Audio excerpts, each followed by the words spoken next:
El rey San Fernando es el que reinstaura el culto cristiano en la España musulmana, y que, si bien podría quedarse meramente una cuestión política, por aquello de que en aquella época pues la fe y la política pues iban unidas de la mano, en el caso de San Fernando es un poco distinto, porque se trata de un cristiano personalmente santo, es decir, que tiene virtudes santas, con lo cual, además de un interés político, militar, estratégico, esa restauración tiene en él realmente un valor espiritual, un valor pastoral, ¿no?, en el que va liderando la restauración y la reimplantación de parroquias, del culto, el que va repartiendo pues, en distintas órdenes religiosas los diferentes territorios, y el que además pues, tiene un interés personal en la difusión, la reimplantación de la devoción a la Virgen María. La devoción a la Asunción de la Virgen es una devoción antigua. En la Edad Media ya se encuentra bastante desarrollada por la teología, una devoción que empieza a arrancar en el siglo VII, cuando se habla del tránsito de la Virgen. El caso es que ya, insisto, en la Edad Media es una devoción muy extendida en toda la cristiandad. Y el rey San Fernando, las parroquias mayores de los pueblos, al menos de la Vega de Guadalquivir, que se van reconquistando y se va restaurando el culto cristiano, los dedica a la Asunción de la Virgen. A mí me causa mucha... me impresiona, ¿no?, el ver cómo la línea del río Guadalquivir hacia abajo pues va marcando las parroquias de la Asunción. Empieza por Palma del Río, Lora del Río, Cantillana, Alcalá del Río, Sevilla, porque la parroquia mayor de Sevilla, que es la Catedral de Sevilla, está dedicada a la Asunción de la Virgen.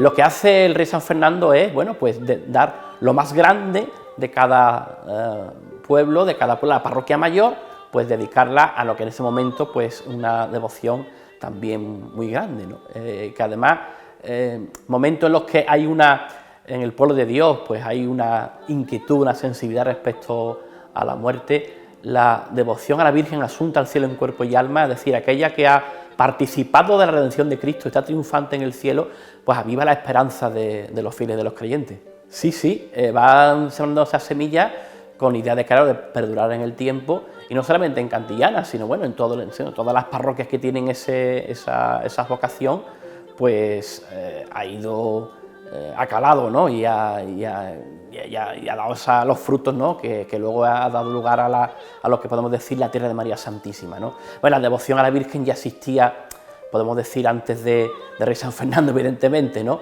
pero claro, cuando se reinstaura toda esa zona al culto cristiano, pues también va creciendo a la par una devoción grande a la Virgen, que ahora, bueno, pues es un ramillete inmenso y hermosísimo que tenemos en nuestra archidiócesis de Sevilla.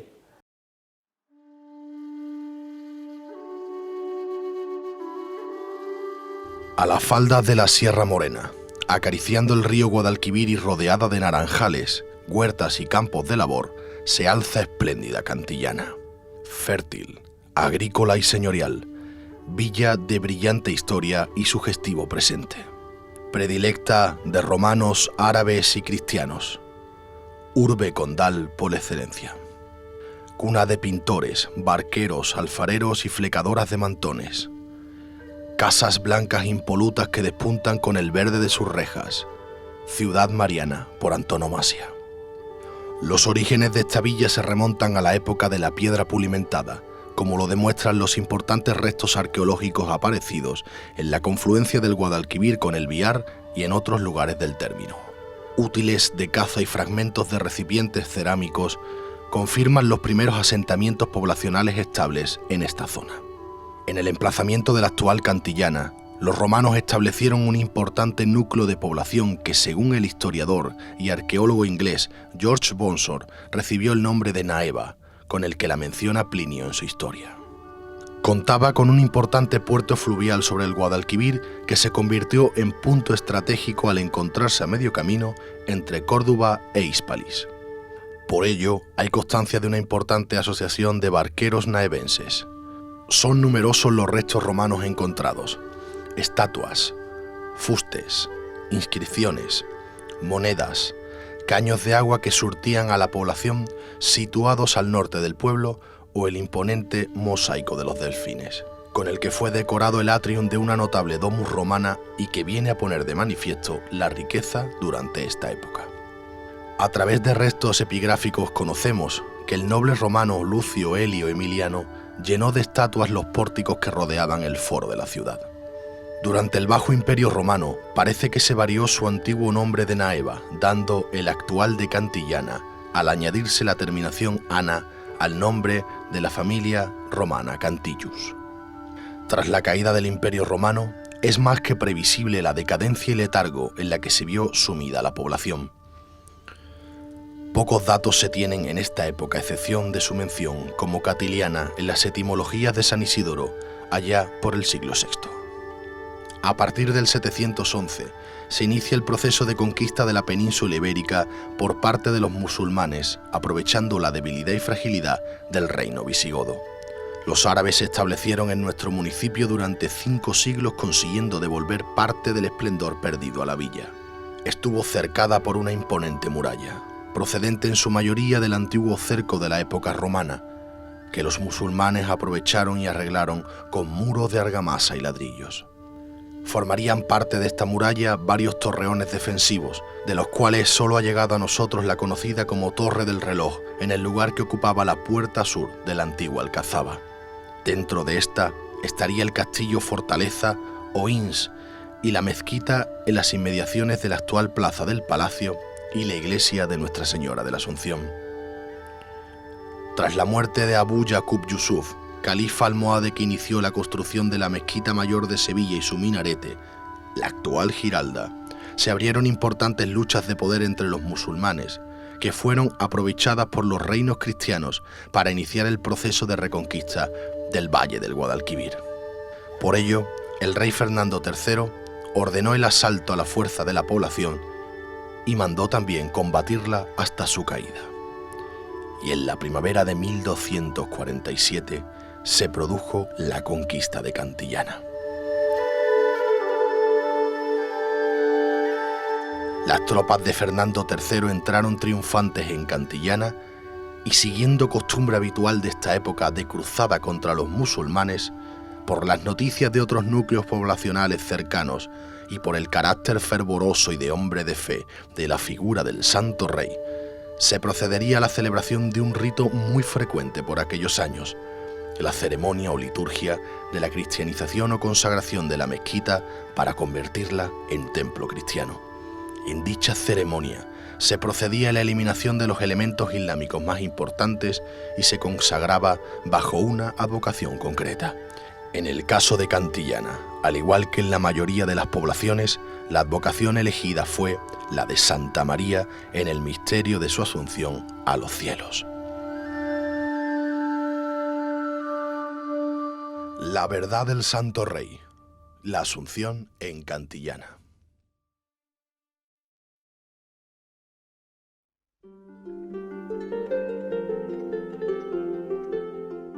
En la sangre del rey Fernando III el Santo concurren una serie de características rara vez vistas en otro rey castellano del periodo medieval. Fernando III el Santo era hijo de Alfonso IX de León y de la reina Berenguela de Castilla. Por una parte, Alfonso IX de León era hijo de Fernando II de León y Urraca de Portugal, y a su vez Berenguela de Castilla era hija del importantísimo monarca Alfonso VIII de Castilla y Leonor Plantagenet. Es decir, concurren estirpes de diferentes reinos hispánicos y también de reinos europeos. Fue un matrimonio que duró poco tiempo como consecuencia de la consanguinidad que tenían de tercer grado. En un principio la Santa Sede dio el plácet o el visto bueno para el enlace matrimonial entre el rey de León y Berenguela de Castilla.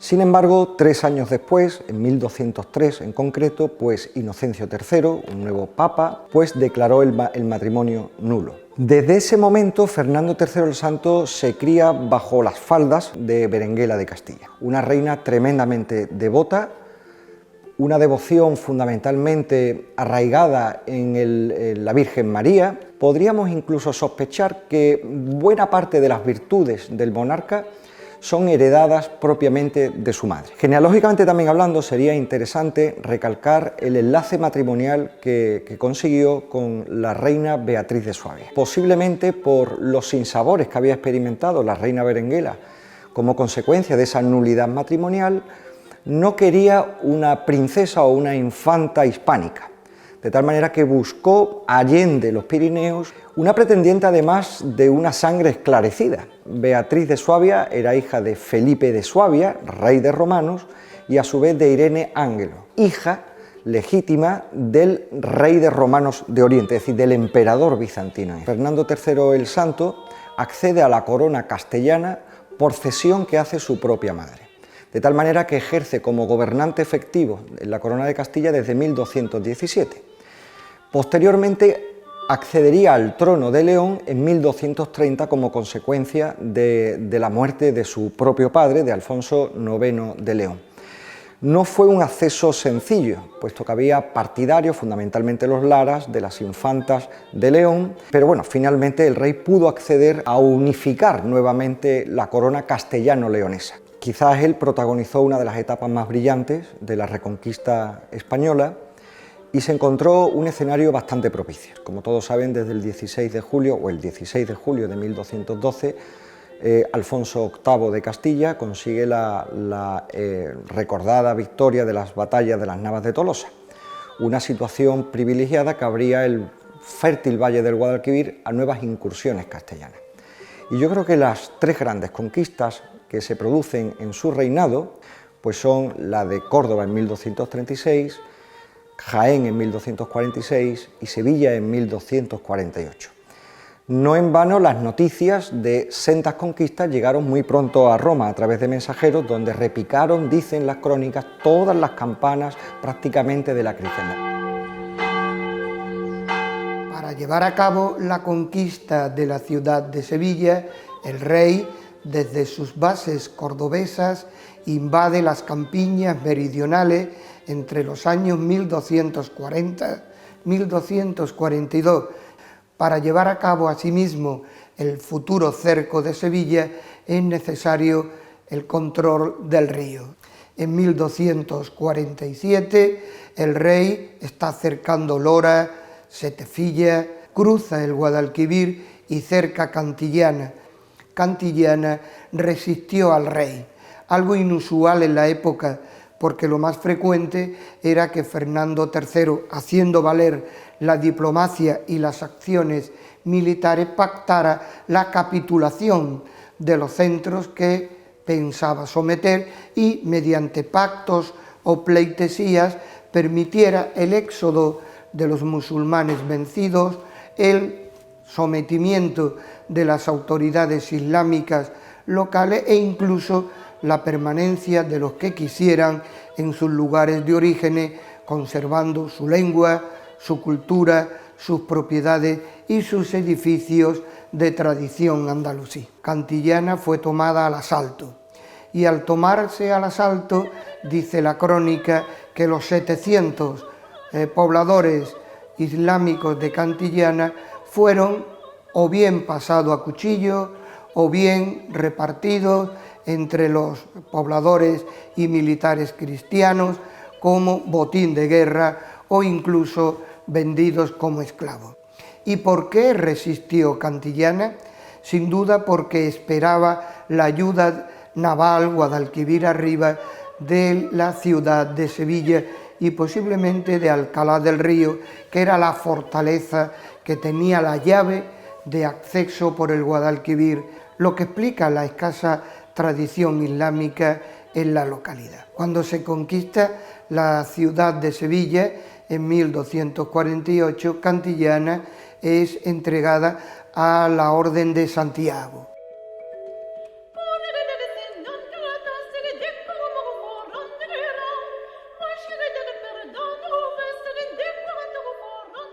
Cada pueblo tenía que tener una parroquia que fuera quien regiera lo que era la vida religiosa de sus ciudadanos. Lo mismo que los reyes católicos, cuando reconquistan el antiguo reino de Granada, van a dedicar muchas parroquias a la Encarnación, Fernando III lo va a hacer a la Asunción. ¿Por qué? El siglo XIII es ante todo el siglo de la Virgen. Va a ser un redescubrimiento enorme de lo que fue la figura de la Virgen María. Y va a ser el momento en el cual el pueblo se vaya a poner bajo el amparo de ella. Los reyes cristianos van a tomar también para legitimarse bastante lo que es la asunción y coronación de la Virgen. Hay una cosa que no se nos puede olvidar: el rey era rey por la gracia de Dios. Y ellos pensaban que tal cual existía un reino en la tierra, también había un reino en el cielo, el famoso reino de los cielos del que habla el Señor, pero ellos lo concebían tal cual era el suyo. Pues ellos pensaban que lógicamente la Virgen, al ser reina, pues también había sido coronada, había subido al cielo y lógicamente, pues, como ya he dicho, se le había puesto su corona y había recibido todos los honores. Esa es una de las causas por la cual vamos a encontrar, no solo por San Fernando, sino por muchos lugares de Europa, como hay una puerta dedicada a la coronación de la Virgen o a la Asunción de la Virgen, que en la mayoría de los casos se funden y se van a empezar a darle culto a las imágenes. La mayoría de ellas en muchas ocasiones eran pinturas, sargas, y ya posteriormente vamos a asistir a lo que es la llegada de lo que son las imágenes de bulto. Llamamos vírgenes fernandinas, digamos, a las imágenes más antiguas que se nos han conservado en el antiguo Reino de Sevilla, que la tradición quiere que sean un regalo del Rey Santo. Digo quiere porque es normal que se le atribuya este origen, digamos, podríamos llamarlo como mitológico, este origen como sobrenatural. De este grupo de vírgenes fernandinas son varias las que se conservan. En primer lugar, hay que citar lógicamente a la Virgen de los Reyes, patrona de Sevilla y de su archidiócesis. De este mismo caso es en el que encontramos a Nuestra Señora de las Aguas, de la parroquia del Salvador. En el mismo convento de San Clemente, donde hubo infantas que fueron monjas, tenemos también a otra imagen llamada de los Reyes, y con esta misma vocación es la que se conserva en la iglesia de San Ildefonso, y a ello habría que sumar, por ejemplo, la Virgen de las Aguas Santas. Hay una cosa que es bastante curiosa, como una imagen medieval, como era Nuestra Señora de las Dueñas, que actualmente se conserva en Toledo, tiene su origen en Cantillana. Tiene una historia parecida a la de la Virgen de la Iniesta, que la encuentra un pastor, que la encuentra por allí por Cantillana, que dice que es de Sevilla, la lleva actualmente al convento de las Dueñas, y en la actualidad, tras la desaparición de este convento con la desamortización en el siglo XIX, pues termina en Toledo.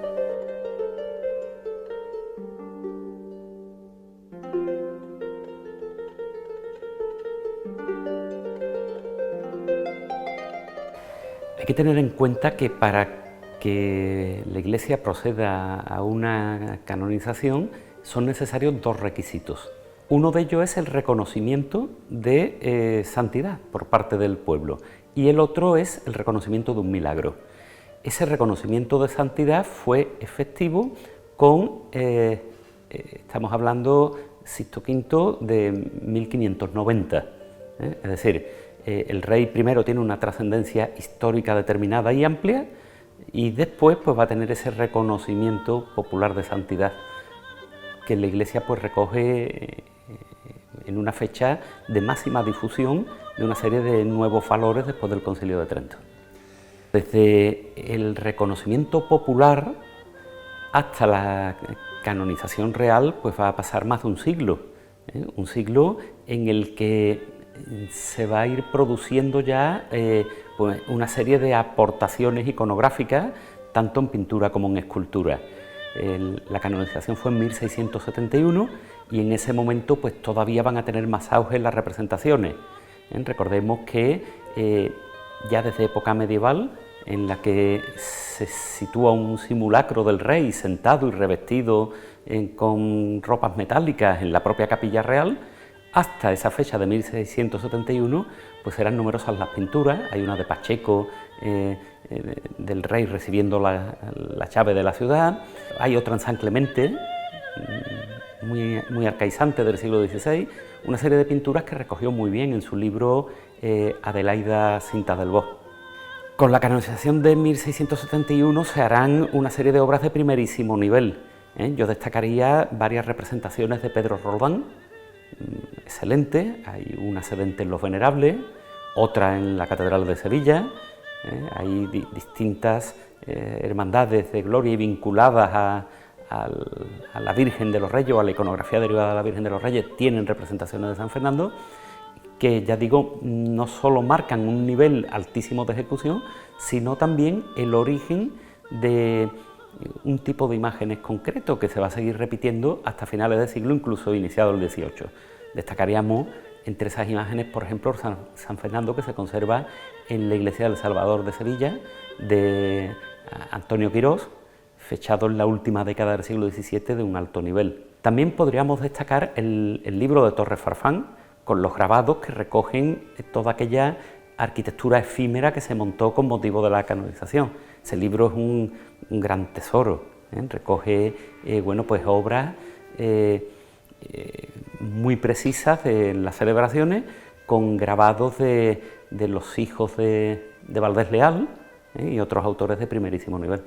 Es una época en la que Murillo está en su máxima plenitud, y por lo tanto también va a aportar un retrato que es fundamental para la fijación de la iconografía que ha persistido hasta el siglo XXI.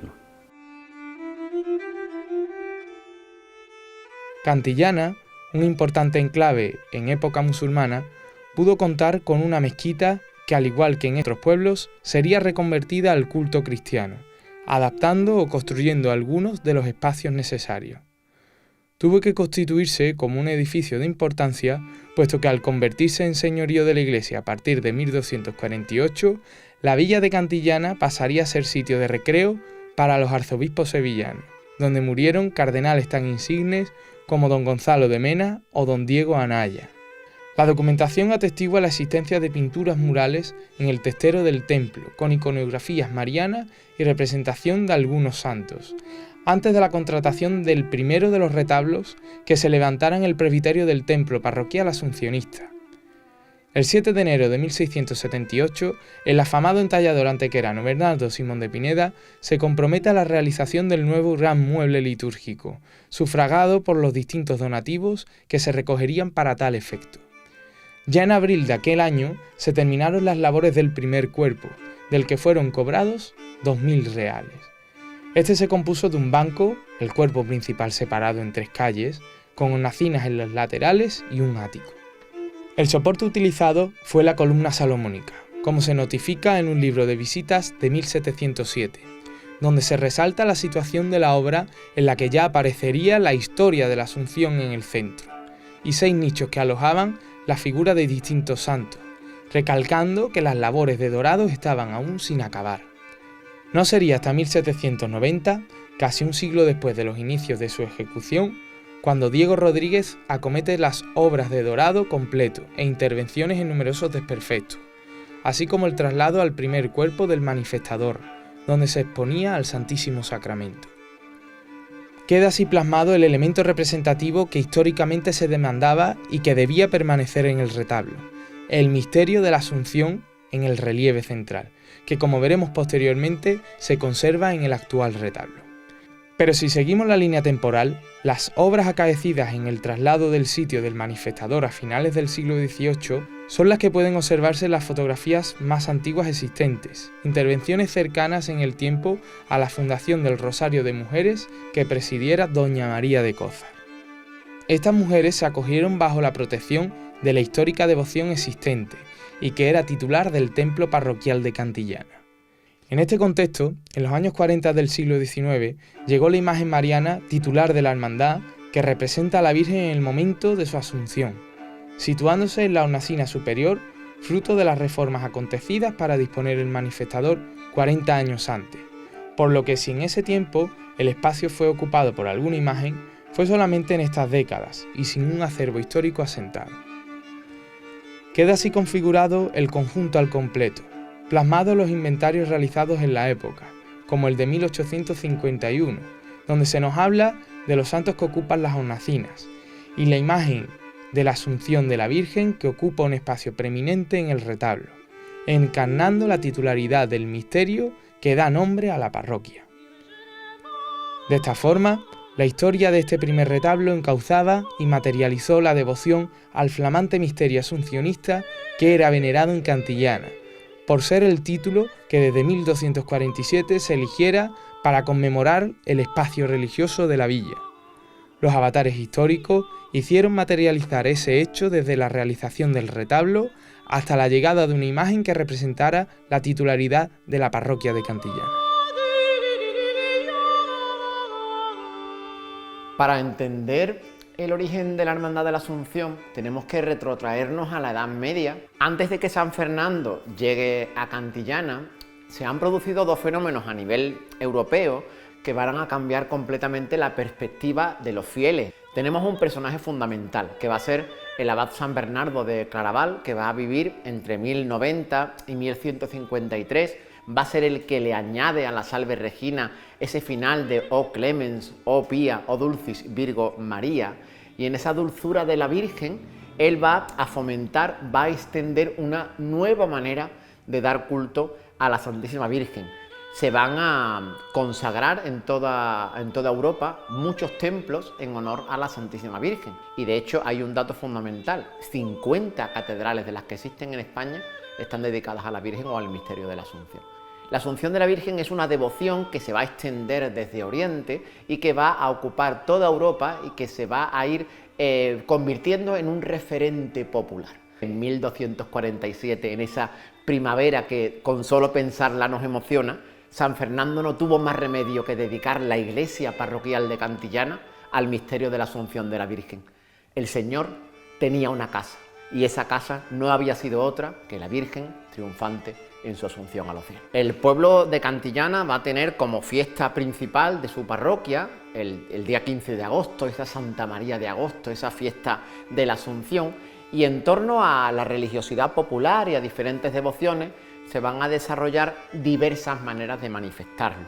Por un lado, lo que serían las celebraciones penitenciales de la Semana Santa y por otro, las celebraciones vinculadas con la Virgen, como ya hemos dicho, núcleo fundamental de la devoción para Cantillana, que le va a llevar a intentar organizar o agruparse. Van a tener un papel fundamental la creación de los rosarios de mujeres que no existen en ningún lugar antes del 1 de noviembre de 1735, cuando el padre Alonso Vázquez Tinoco va a impulsar a las mujeres que salieran rezando el rosario por las calles de Sevilla. Esa piedad de las mujeres, ese papel de intercesoras entre la divinidad y la familia, va a dejar a Cantillana preparada para conocer a través del misterio de la Asunción de la Virgen al cielo una manera fundamental, una manera nueva de invocar la protección de la Reina del Cielo. El pueblo de Cantillana no pudo más que invocar a la Asunción de la Virgen, que había sido la devoción principal, la titular de su parroquia a lo largo de tantísimos siglos, para impetrar de la misericordia divina a través de tan fiel intercesora la protección ante esa gran epidemia que estaba diezmando la población no solamente del pueblo, sino de Andalucía y de toda España. Ahí se entiende cómo en 1805, con esa valentía que tuvieron María de Cózar, Mariana García y todas aquellas mujeres que le secundaron en esa gran iniciativa, salieron a las calles, elaboraron ese sin pecado con tanto fervor e invocaron a través del Santo Rosario la protección de la Virgen. Esa protección es la que hizo posible a lo largo de todos los siglos, desde la Edad Media hasta nuestros días, que la Asunción de la Virgen, la Asunción gloriosa, fuera la verdadera reina, la verdadera devoción constitutiva y constructora de la identidad cantillanera. La frase del todo nos parece poco dentro de la Hermandad de la Asunción es algo que se viene practicando desde los inicios de la Hermandad. Ya nuestras fundadoras fundan el Santo Rosario e inmediatamente elevan el Santo Rosario a Hermandad. Y corriendo además también empiezan a adquirir insignias para dar mayor prestancia a lo que es el culto público. De hecho, corriendo compran una cruz de guía, compran los faroles y a los pocos años incluso adquieren un segundo sin pecado, que es el sin pecado que conocemos como el de Gran Gala. Pero a pesar de todo, la mayor de las aspiraciones que tenía era tener una talla de la imagen de la Virgen, donde canalizar tantos siglos de devoción por el pueblo de Cantillana, el misterio asuncionista, tantos rezos, tanta fe. Y se da las circunstancias que políticamente en España se vive un periodo de desamortización, el cual es aprovechado para adquirir una imagen de la Virgen en el misterio de su Asunción Gloriosa, donde aproximadamente sobre 1840, según consta un documento que hay en el archivo de la Hermandad, es traída a Cantillana y donde evidentemente e históricamente es colocada con las pertinentes licencias donde le correspondía, que no podía ser otro sitio que en el retablo mayor de la parroquia de la Asunción. El 25 de julio de 1936, durante la Guerra Civil Española, se destruye gran parte del patrimonio del interior de la parroquia de Nuestra Señora de la Asunción. Del antiguo retablo solo quedó la parte superior del ático, que alojaba el relieve de la Asunción y la imagen titular que, como vimos, fue entronizada en un camarín central y era venerada por la Hermandad Asuncionista. Para remediar este hecho, la Hermandad de la Asunción, encabezada por don José Arias y doña Ana Solís, con el beneplácito del párroco de aquel momento, Jerónimo Ramos Feria, deciden reparar gran parte de los bienes que existían en la parroquial asuncionista. El elemento más importante fue la reconstrucción del altar mayor, obras llevadas a cabo entre 1937 y 1938, adecuando en el testero del templo el retablo mayor del antiguo convento de Santo Domingo de Carmona, con las licencias eclesiásticas oportunas y a expensas de la hermandad, tal y como reflejan los libros de cuentas de aquella fecha. La ejecución de este antiguo retablo fue obra del arquitecto y ensamblador Juan de Gatica en 1713. El traslado supuso la recolocación de las piezas y su adaptación a un espacio mayor, como era el presbiterio de su nuevo emplazamiento, añadiéndose la parte superior del antiguo retablo con el relieve trilobulado que representaba el momento de la Asunción. Asimismo, hubo que añadir 2 figuras más para las hornacinas laterales, provenientes de la iglesia de San Salvador de Carmona y atribuidas al círculo de Benitaíto del Castillo, representando a San Joaquín y a Santa Ana. El resto de los santos corresponde a la iconografía dominica propia de su anterior ubicación.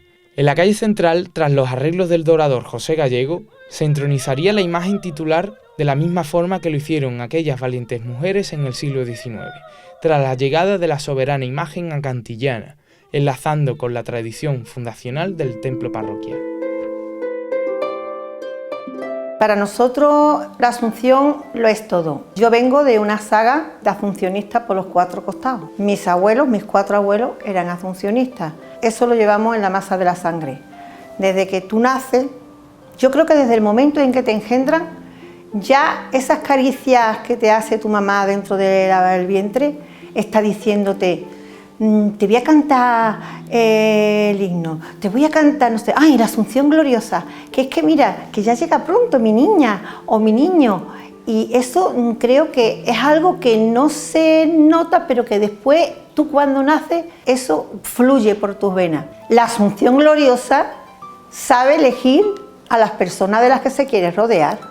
Y yo creo que de siempre la Virgen escogió, ya está escogiendo a esas personas, y escogió a San Fernando, rey, cristiano, y que encima venía conquistando la Vega del Guadalquivir, donde iba poniendo parroquia de Nuestra Señora de la Asunción porque le tenía una devoción especial, y fue la semilla que nació en Cantillana y que a través de todos estos siglos ha ido germinando y creciendo a como estamos hoy, que es que nosotros mismos, los asuncionistas del pueblo, nos asombramos de la cantidad de gente que viene a ver la Asunción de Cantillana, porque San Fernando tuvo muy buena semilla. Yo a San Fernando siempre digo: gracias, hijo, 1000 veces gracias, porque fuiste escogido y nos escogiste a Cantillana también para que nosotros pudiéramos adorar a la Reina del Cielo y de la Tierra. Chiquillo, gracias, tú no sabes lo que tú has hecho, ¿eh? Vení tú a Cantillana a sembrar esta semilla que nos tiene a todos locos, que tiene a todo el pueblo, que es que no vive, es que ser asuncionista, vivir los 365 días del año, es muy fuerte lo que hizo San Fernando, ¿eh? ¿Por qué vine yo a Cantillana? ¿Quién me llamó? A mí me llamó esa madre que Dios se la había llevado. Entonces yo no soy del Coroní, he nacido en el Coroní, pero yo ya, mi madre, la Asunción Gloriosa. Yo decirme la Asunción, a mí se me pone el vello de punta. Yo le digo madre, esa costumbre la tengo, que es mi madre, porque así la he considerado yo siempre. Yo sí tengo que pedir algo a mi madre del cielo. Dios se llevó la otra, no la conocí. Mi familia era asuncionista y yo caí en una familia asuncionista. Yo, para mí, el orgullo más grande del mundo, porque yo con ser asuncionista, con eso tengo bastante. Se pone uno a hablar con alguien y ya corriendo brota el asuncionismo, brota de momento. Ay, hija, por Dios, ay, ¿cuántos días faltan? Ay, que ya estamos en tal mes, que ya tenemos que... Es que brota, y se van contando los días, se van contando los meses. Yo creo que a todas nos pasa lo mismo. Así he nacido y así moriré. Porque yo el himno lo canto y lo canto pendiente de ella, de su cara, de sus manos. Madre mía, esas manos que tú tienes, madre mía, ampáranos, acógenos a mis hijos. ¿Qué le voy a pedir? Y yo, cuando tú quieras, mira, ya tengo años para eso, bueno, pero Dios me querrá tener aquí más tiempo para hablar de ella, porque yo lo que hablo es de ella. A mí me da igual, de los demás me da igual. Ella y mis hijos. Yo, si le doy vida, tiene que ser cuando es un momento emocionante y le digo, madre, yo es lo que le digo. El piropo mío es decirle, madre, que eres mi madre, porque desde que vine a Cantillana tú eres mi madre. Madre, madre, no me dejes, que te amo con locura.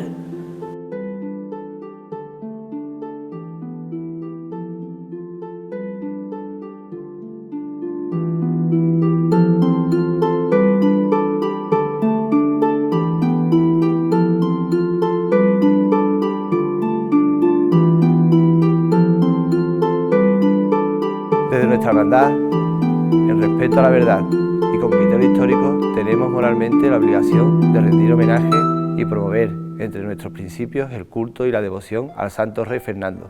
No olvidemos que fue el primer asuncionista de Cantillana. Nuestro Santo Rey cambió, para nuestro bien y desde la cristiandad, la historia de España, y aquí en Cantillana sembró la semilla que bien supieron regar nuestros antepasados, el asuncionismo. Hoy en día, después de muchos siglos, convertido en base fundamental de nuestro pueblo y de nuestra vida cristiana, por lo que sirva este documento para conocimiento de esta y de futuras generaciones, y como memoria y honra a su nombre, trayectoria y dedicación a Dios y a su Santísima Madre, asunta en cuerpo y alma a los cielos.